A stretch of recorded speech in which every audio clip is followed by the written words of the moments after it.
trabalho com arte e cultura. E eu queria saber, a gente vai fazer uma entrevista contigo, Felipe agora, você também Mídia Ninja, para a gente falar dos nossos jovens, fazer uma situação para o senhor, dos nossos jovens em relação a essa questão da mídia alternativa e do papel dessa mídia nesse momento anti-golpe. Eu queria que você falasse um pouco sobre isso.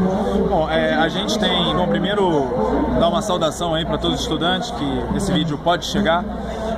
Para a gente, fundamental ter a compreensão de que esse golpe, esse processo que está acontecendo hoje no Brasil, ele necessariamente passa pelo monopólio, pelo oligopólio da imprensa no nosso país, né? Não é de agora, não é de hoje. Na verdade, desde o surgimento do nosso modelo de imprensa, a gente tem, né, essa questão aí colocada, que é, né, a forma como a mídia influencia politicamente nos processos da nossa sociedade. Você vê como é fácil para um juiz de primeira instância vazar áudio grampeado sem autorização da presidenta Dilma e vincular isso no mesmo dia, em poucas horas, né, em rede nacional, no jornal que tem a maior audiência do Brasil, que é o Jornal Nacional. Você vê como que a Globo apoiou o golpe em 64, fez uma carta de meia-culpa 50 anos depois, mas alguns anos depois já está aqui apoiando um novo golpe.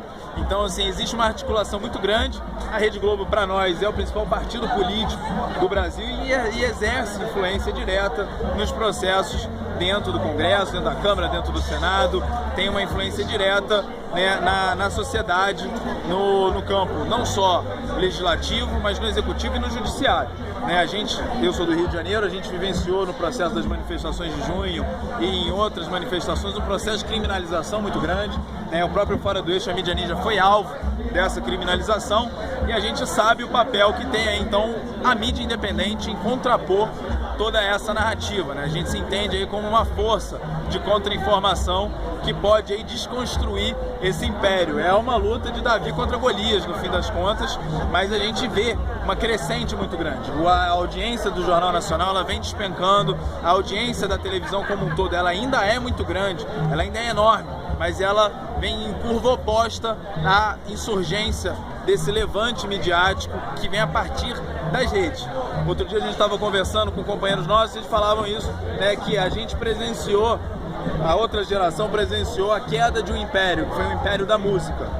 Com o advento das redes sociais, com o advento do Napster, com o advento do Torrent, com o advento do peer-to-peer, o P2P, e isso acabou com a indústria fonográfica, algo que ninguém pensava, que a Sony, né, que a Som Livre, todas as gravadoras iam passar por esse processo. Hoje a gente acredita que pode presenciar, a nossa geração pode ser protagonista da derrubada do império das emissoras, do império das telecomunicações no Brasil aqui. Então a gente está nesse processo. Como é que se deu inicialmente esse processo de organização da mídia alternativa? Conta um pouco do início dessa história, do início desse processo. Cara, a gente é do interior do Brasil, né?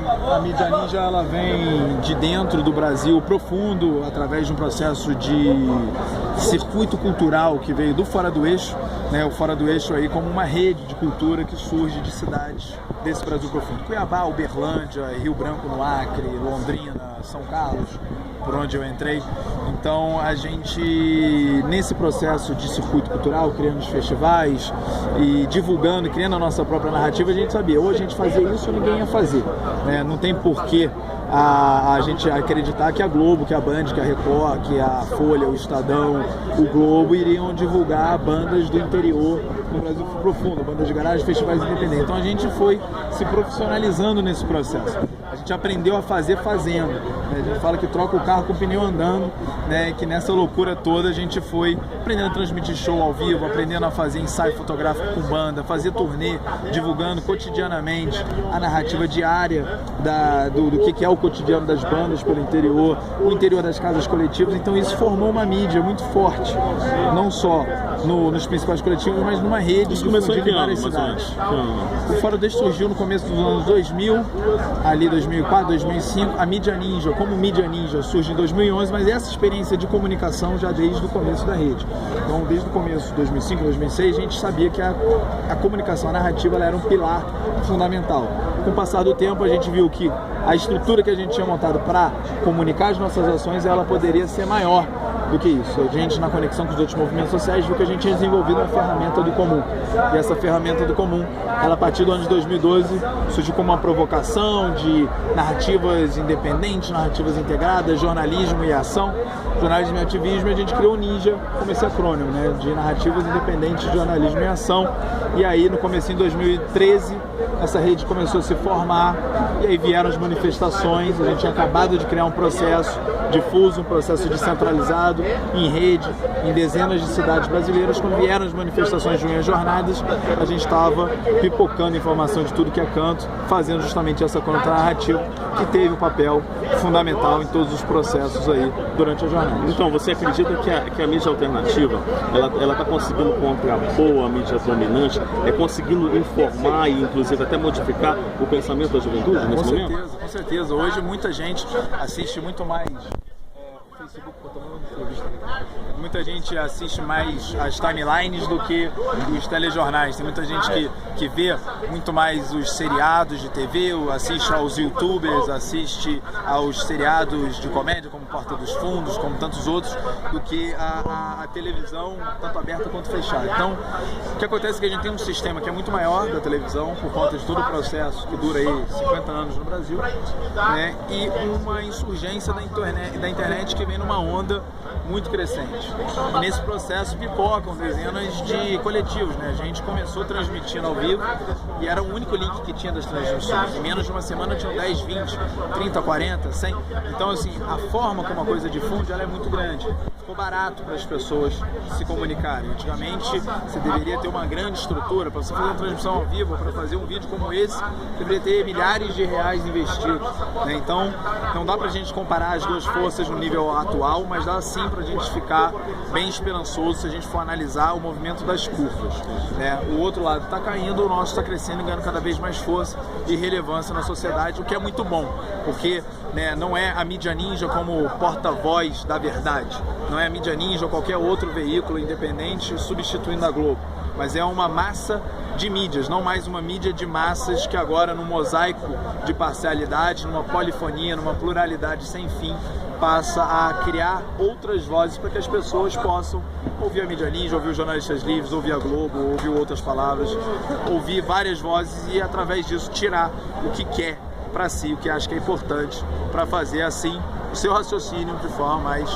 complementar, mais independente. Uma última pergunta. O que você considera importante? O que você pensa sobre o fortalecimento de uma TV pública estatal? Fundamental. Acho que se a gente tivesse investido nisso há alguns anos, hoje a gente talvez não estivesse aqui em Brasília, nessa conjuntura que a gente está. Um dos grandes erros do governo Lula, apesar de todos os acertos que teve da revolução econômica, foi ter deixado de fazer uma revolução de imaginário. Só repetindo, o governo Lula, essa década que foi implementada no Brasil, ela promoveu uma revolução econômica. A ascensão de uma nova classe média, o Brasil fora do mapa da fome pela primeira vez, as pessoas com poder aquisitivo, né, com uma outra vida, um outro conforto. Agora, isso não foi convertido para uma consciência desse processo. Pouco se disputou o imaginário. Fez-se uma disputa de classe e faltou a disputa de imaginário. E com certeza, se a gente tivesse uma TV pública, tivesse uma TV estatal, uma TV que de fato abordasse questões importantes, que abordasse a pluralidade da nossa cultura, assim, né? Aí você vê, né? Tipo, não tem diversidade de sotaque na televisão aberta, na televisão fechada. Você ouve um sotaque nordestino, geralmente é caracterizado, é caricato dentro de uma novela, dentro de um filme. Você não vê um dia a dia, não tem.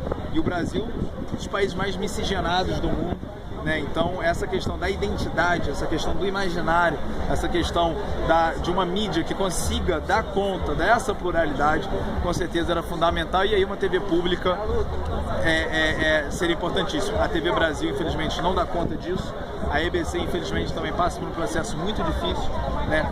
Porque aí tem um limite também, a TV pública e a TV estatal não é a mesma coisa, não dá para confundir, não. A TV pública não é uma TV que defende o governo, ela é uma TV que tem livre acesso da sociedade civil, dos movimentos sociais, dos produtores independentes, ela tem uma gestão pública participativa daqueles que fazem e que querem espaço para publicar. Ela não é uma TV que necessariamente defende o governo. E essa dificuldade de entendimento do Ministério da Comunicação ao longo dessa década de governo do PT realmente criou uma distância muito grande das pessoas para a televisão. E esse abismo, quem tira proveito disso é a Rede Globo, que mais uma vez apoia o novo golpe aqui contra a democracia no país. Legal, muito obrigado. Tá? Essa entrevista aqui pro pessoal, com os nossos alunos de Braslândia, principalmente para a comunidade de Braslândia. E não vai ter golpe. Jamais. Valeu. Não vai ter golpe de novo. Tamo junto. Importantíssima essa mobilização aí na Braslândia, na Ceilândia, em Formosa, DF em movimento. Tamo junto. Obrigado. Valeu.